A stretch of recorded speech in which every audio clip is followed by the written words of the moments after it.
And when I look at Malika Andrews, I question her reporting. I question, are you going to be fair? Are you going to be consistent? And it seems like she has a certain agenda when it comes to certain athletes, champ. And yeah, I do think race definitely plays a role. Because look, again, with the Ime Udoka, she treated as if that Ime Udoka was Deshaun Watson. Exactly. And I had a serious issue with it because wait a minute, if the report said consensual, that means he played a role, she played a role. Now, if Ime Udoka was accused of the R word or SA or something like that, That's a whole hey, nother ball game. but when the reports say consensual, You just why are you portraying him as a predator?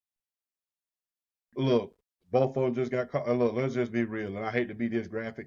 Both of them just got caught with their drawers down. That's all it was.